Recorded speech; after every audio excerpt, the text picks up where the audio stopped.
Bonjour chers étudiants, chers professeurs. Moi, je suis Rustam, professeur de français de l'Université d'État de Bukhara. Aujourd'hui, on va commencer notre leçon sur la géographie régionale de la France.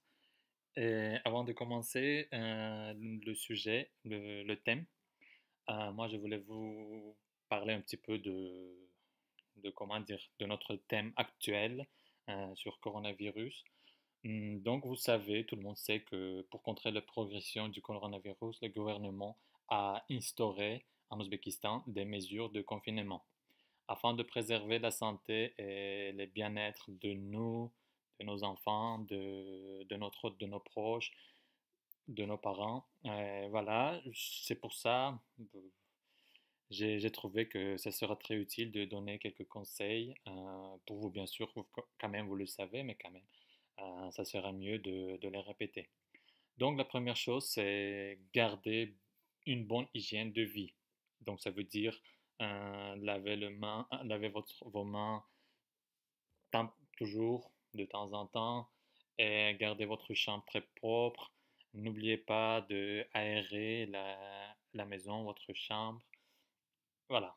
Et la deuxième chose, c'est prenez du temps pour vous, pour, comment dire, pour se développer, pour, comment dire, pour penser de votre futur, parce que, vous savez, pendant ce confinement, on a beaucoup de temps libre, donc on, on peut penser de nous-mêmes, de notre futur, voilà.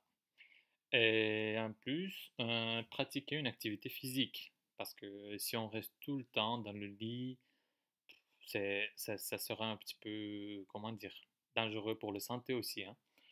Euh, Après, oui, bien sûr, pour ce moment-là, on est près de nos écrans, mais quand même, il faut limiter votre exposition aux écrans, parce que si on n'a pas beaucoup de choses à faire, tout le monde sait que on regarde des petites vidéos sur nos écrans. Mais quand même, il faut diminuer l'exploitation des portables, de nos portables, de nos ordinateurs. Bah, la conseil suivant, c'est communiquer, échanger, parler avec comment dire, avec vos amis, avec vos proches, par téléphone, demander leur, comment dire, leur santé, prenez leurs soins en fait. Voilà. Mais la conseil important, c'est bien sûr rester chez vous. C'est mieux. C'est mieux de se soigner après. C'est mieux de rester chez vous et d'être d'être loin du coronavirus en fait. Voilà. Bon, on reprend notre cours. Donc, le thème d'aujourd'hui, c'est la géographie physique de la France. Et on va parler bien sûr sur la... Ah, en fait, non. Pourquoi je vous dis? Voilà, on a le plan de leçon. Donc, aujourd'hui, on va parler tout d'abord sur les informations générales de la France, la forme et les côtés, bien sûr, les frontières de la France, hydrographie de la France. Là, on va parler des fleuves, des lacs, voilà, et relief et massifs montagneux. Bien sûr, on va parler des plateaux et des montagnes. Plutôt, on va parler des montagnes. Voilà. Donc, voilà, bon visionnage, on commence. On a l'habitude de dire que la France, c'est la France, voilà. Mais en fait, le titre officiel de la France, c'est pas forcément la France. C'est plutôt la France, la République française. Voilà, c'est le titre officiel du pays. Bien sûr, tout le monde le sait, l'hymne national, c'est Marseillaise. La devise de la République française, c'est liberté, égalité, fraternité. Et, et Paris, c'est la capitale. Langue officielle, c'était toujours le français. Le français. Superficie de la France, c'est 6074 843 km². Oui, j'ai rajouté 551 et 551 1500 km². Oui, en fait, c'est la superficie de la France, pardon, de la territoire de la France européenne. Voilà. Et on va parler de ce point-là. Population de la France, c'est 67 795 000 Français. Densité de population, voilà, c'est 100 personnes par kilomètre carré. En fait, il y a des territoires, des villes où il y a plus de 200 personnes par kilomètre carré, mais quand même, la France, c'est pas que Paris, c'est pas que Lyon, c'est pas que Marseille. Voilà. Voilà, ce sont des informations générales sur la France. Mais on reprend la géographie, hein. Ah oui, voilà. Ici, vous pouvez voir la France complètement. Pourquoi je dis complètement? Parce que on a l'habitude de dire que la France est que cette partie. C'est, la France se trouve qu'en Europe. Non, en fait, c'est une, comment dire? C'est une imagination. Ou non, hein, je sais pas imagination, c'est une en fait. C'est devenu, c'est une information d'habitude ou quoi, je sais pas. En fait, la France, c'est pas que l'Europe. La France, il a pas mal de territoires euh, à part de l'Europe. Voilà, par exemple, ici, on peut voir dans l'océan Atlantique Saint-Pierre et Miquelon. Par exemple, dans le bassin de Caraïbes, il y a Saint-Martin, Saint-Barthélemy, Guadeloupe, Martinique, et même sur le continent de l'Amérique du Sud, il y a des territoires. Il y a Guyane qui appartient à la France. Euh, et en plus, comment dire, dans l'océan Pacifique, il y a aussi pas mal de territoires. Par exemple, Clipperton, Polynésie française, il y a beaucoup de petites îles qui appartiennent en France. Et de ce côté-là, Wallis et Futuna. Voilà aussi. En fait, ici, je vais vous donner une petite information très intéressante à propos de Nouvelle-Calédonie. Nouvelle-Calédonie, c'est la plus grande île de la France, en fait. Oui, parce beaucoup de gens pensent que c'est plus, peut-être les gens pensent que c'est Corse, mais en fait non. C'est Nouvelle-Calédonie, c'est la plus grande île de la France. Dans l'océan Indien aussi, il y a pas mal des îles qui sont des îles françaises en fait. Par exemple, les principaux sont La Réunion et Mayotte. Bien sûr, ça peut être étonnant, mais la France a pas mal de territoires aussi sur l'Antarctique, si je ne me trompe pas, oui. La Terre Adélie, voilà. Voilà, c'est la France. Mais aujourd'hui, je vais vous parler à propos de la géographie de la France métropolitaine. Voilà. La forme et les côtés. La territoire européen de la France, on a l'habitude de l'appeler métropole. Euh, on utilise comment dire, ce terme, le mot métropole, plutôt, plutôt dans les pays francophones, par exemple comme dans la Suisse, en Belgique, en Suisse, en Belgique, voilà, et dans les pays africains, plutôt on appelle métropole. Parfois, on l'appelle aussi la France métropolitaine. C'est la même chose. Et en plus, les Français, ils, ils appellent la France comme l'Hexagone. Pourquoi l'Hexagone? Parce que le territoire de la France européenne, il a la forme hexagone. Hexagone, c'est une forme géométrique qui a six côtés. Voilà, vous voyez, il y a six côtés. C'est pour ça on l'appelle hexagone. Voilà. Donc, la France, il a, comment dire, trois côtés. Vous voyez, on a parlé déjà, on a dit qu'il y a six côtés du pays. C'est pour ça on peut dire aussi la France. Voilà. Pardon, six côtés, voilà, mais trois côtés de ce six côtés sont les côtés maritimes et les trois côtés sont les côtés terrestres. Voilà. Et tout d'abord, je vais vous parler à propos des, comment dire, à propos des côtés terrestres, ces frontières. Donc voilà, c'est la France, c'est un peu le drapeau de la France, bleu, blanc, rouge. Voilà, les côtés terrestres, on va parler que de ce côté-là, d'accord? Et ce sont les côtés maritimes. Voilà. Donc ici, je dois parler de, des pays voisins de la France. Par exemple, là, c'est la Belgique. Et après, un petit vert, c'est la Luxembourg. Puis c'est jaune, grand jaune, c'est l'Allemagne. Et après, ici, c'est la Suisse.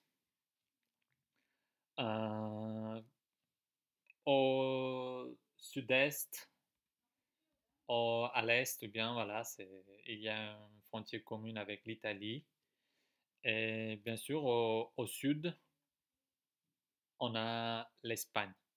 qu'on- Ah oui, bien sûr, on peut dire aussi deux petits pays de Monaco et Andorre. Ils sont là.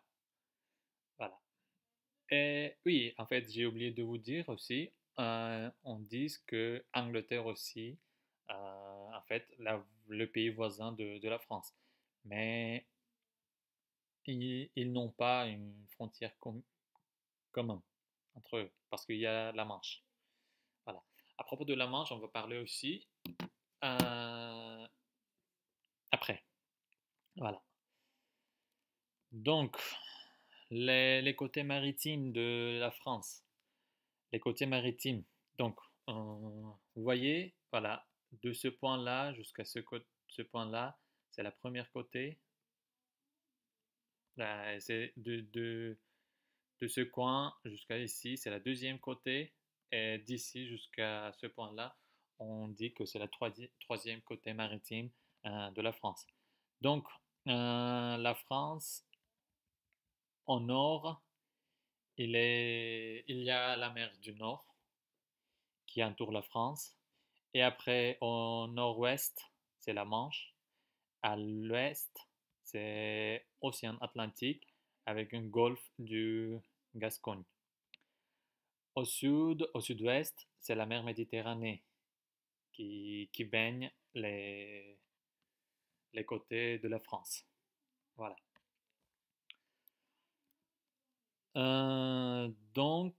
La partie suivante de notre cours, c'est hydrographie de la France. Bien sûr, on a déjà un petit peu parlé à propos de la mer du Nord, la Manche, l'océan Atlantique et la mer Méditerranée. Mais maintenant, je veux parler un petit peu des fleuves de, comment dire, de la France. Voilà. Bien sûr, tout le monde les sait, mais quand même, on va s'arrêter un petit peu sur chacun d'eux. Donc, les plus longs fleuves de France, ce sont, la première, c'est la Loire, avec 1012 kilomètres. La Seine, 700, pardon, 777 kilomètres. Le Rhône, 545 kilomètres. C'est la longitude. C'est comment dire? C'est juste une partie qui traverse la France. Et et la Garonne, 522 kilomètres. Donc, en fait, ce sont des chiffres, comment dire? Je peux pas vous dire exact. Je peux pas vous dire que ce sont des chiffres exacts parce que dans différentes sources, on peut trouver des différents chiffres. En fait, les fleuves, c'est comment dire? C'est la nature, en fait. Parfois, en fait, c'est très difficile de les calculer, c'est très difficile de dire la longueur exacte des fleuves, en fait. Voilà. Donc, tout d'abord, on va commencer par la Loire. Loire, ici, voilà, sur la carte, vous pouvez les voir. C'est, voilà, c'est ici.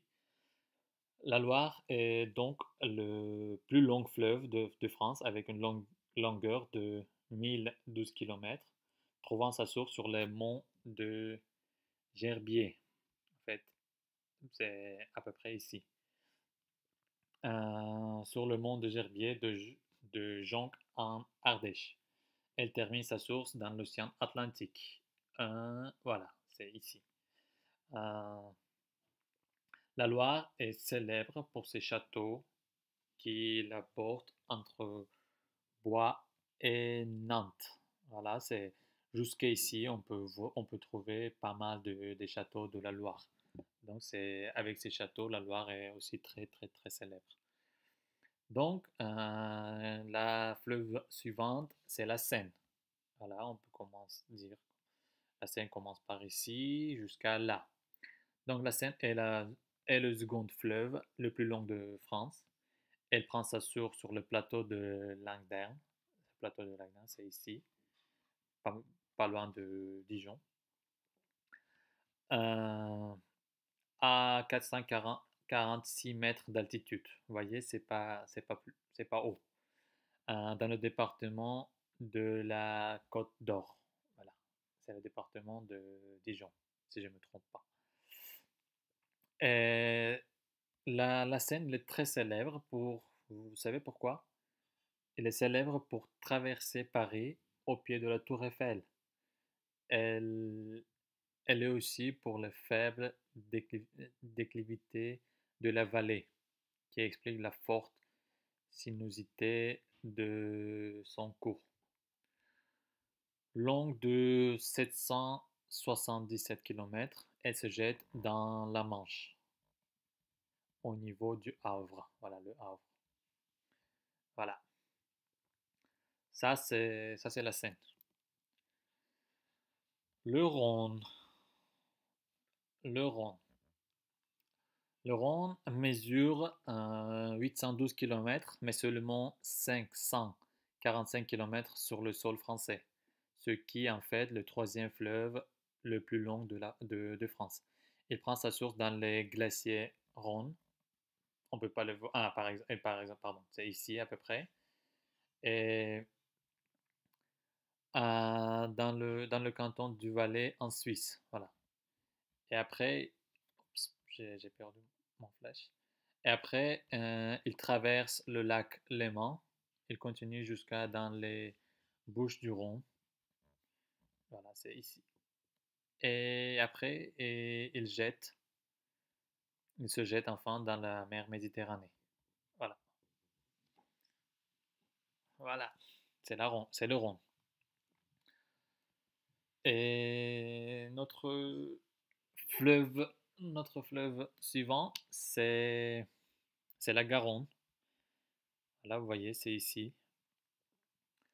Euh, pre- Prenant sa source en Espagne à deux endroits différents, au plat de Béret à 1860 mètres d'altitude, dans le Val d'Aran et au pic d'Aneto en Aragon. La Garonne s'écoule sur 647 km, donc 522 km en France. C'est la Gironde, dans l'Atlantique, que la Garonne s'achève sa course. C'est ici. Voilà. Voilà, ce sont à propos des fleuves. Euh, les lacs de la France. Ah, en fait, en France, il existe des milliers de lacs, des tangs et de marais. Par exemple, ici, j'ai trouvé voilà, une liste des lacs de France.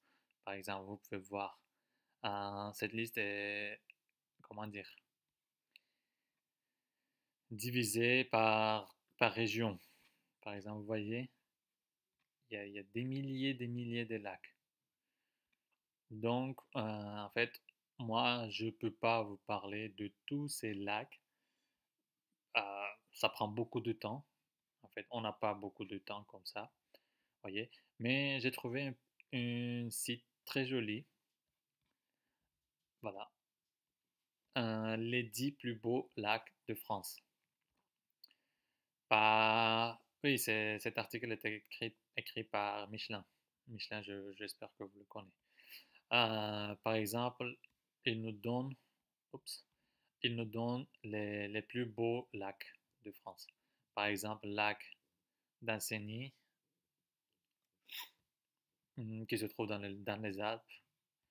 Lac Léman, pardon, qui se trouve entre France et Suisse. Le plus grand lac naturel d'Europe occidentale. Voilà. Lac du Bourget. Lac des Guébelettes. Voilà, c'est le troisième lac naturel français après le Léman et Bourget. Lac de Serpentpanson. En fait, je laisse le lien de cet article et vous pouvez le regarder tranquillement. Voilà. Donc, relief et massif montagneux. Donc, ici, comment dire, on va parler un petit peu de relief de la France. Le relief de la France se caractérise par de grandes zones. La zone hercynienne, la zone hercynienne, ça veut dire, voilà, cet endroit-là, avec la massif central aussi, bien sûr, une partie du massif central. Pourquoi on le divise en deux? Parce que la zone hercynienne est, comment dire, elle était formée, il y a des milliers en fait, il y a beaucoup de temps. En fait. La deuxième zone, on dit plutôt la zone alpine. Voilà, c'est cette partie-là, le Jura, les Alpes, les Pyrénées. Et ils sont, comment dire, ils sont formés plus tardivement que la zone hercylienne. C'est pour ça on les partage en deux parties. Donc, la zone hercynienne, il se compose de deux massifs, massif armoricain et le massif central. Et il compose de deux bassins, bassin parisien et bassin aquitain. Vous voyez, ce sont plutôt des plateaux. Euh, voilà. Et comment dire euh, la zone alpine, elle se compose de trois chaînes montagneux. C'est les Alpes, le Jura et les Pyrénées. Voilà. Donc, si vous voulez, ici, on peut voir les massifs montagneux un petit peu. Donc ici, c'était mieux d'avoir une carte, ce qu'on a eu avant. Voilà. Ici, je veux pas parler complètement sur tous les 9 massifs montagneux, mais je vais vous juste donner une imagination où se trouvent ces chaînes montagneuses, ces massifs montagneux. Par exemple, les Alpes. Tout le monde le sait, j'espère. Voilà, c'est ici, c'est les Alpes. Les Pyrénées, les Alpes, pardon, c'est entre la France et l'Italie. Voilà. En fait, on va parler des Alpes un petit peu après. Voilà, c'est au, comment dire, sud-est de la France. Et après, au sud de la France, c'est les Pyrénées. C'est ici. Et après, les Vosges. Les Vosges, c'est là. C'est comment dire, à nord-est de la France. Et les massifs Morvan, c'est juste ici, entre le massif central et les Vosges. Le massif central, bien sûr, on le sait, c'est assez grand. Le massif armoricain, le massif armoricain, c'est pas plutôt le massif français, c'est plutôt massif belge. Il se trouve dans ce coin-là, mais la France aussi possède quelques parties de massifs Oh, pardon, je voulais vous dire Ardennes. Le massif armoricain, c'est ici, bien sûr. C'est en breton. Et les Ardennes, les massifs Ardennes, ils se trouvent en Belge. Voilà, c'est ici. Ce sont des montagnes des Ardennes. Et le Jura, bien sûr, du autre côté de le lac Léman, en Suisse et en France. Et la Corse, bien sûr. La Corse, même si c'est une petite île, c'est une île assez haute. Son niveau est assez augmenté. Voilà, c'est à peu près jusqu'à 2000 mètres, quand même, parfois. Voilà.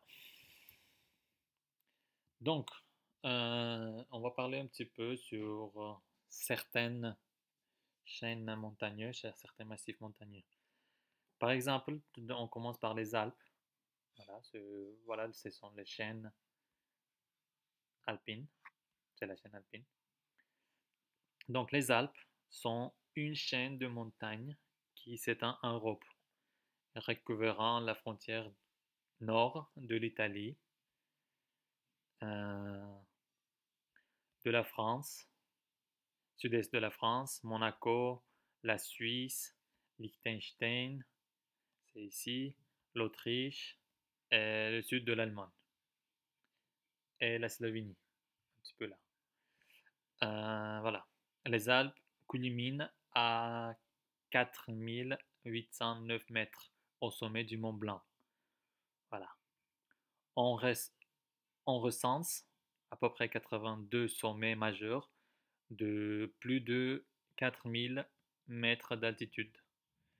Par exemple, les majorités de eux se trouvent en Suisse, 48. En Italie, il se trouve 38 sommets et 24 de eux.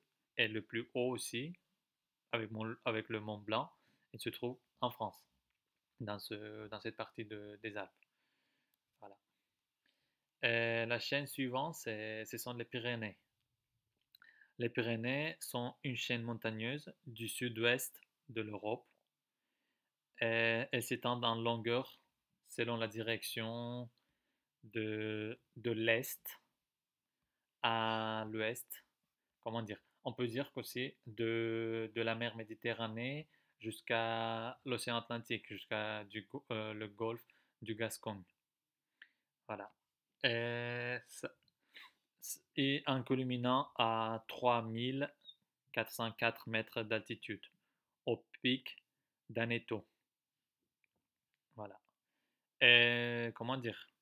Les Pyrénées forment une barrière géographique séparant la péninsule ibérique, c'est l'Espagne, au sud du reste de l'Europe continentale au nord. Et voilà, elle constitue une frontière naturelle entre l'Espagne et la France. Voilà. Et la chaîne montagneuse que nous intéresse aussi, qui nous intéresse aussi, c'est le Massif central. Bien sûr, le Massif central est une massif essentiellement hercynienne, dont hercynien qui occupe le centre de la moitié du sud de la France. Donc ça veut dire hercynien, si vous vous souvenez, on a parlé de hercynien. Donc ça veut dire qu'il était, il était déjà formé euh,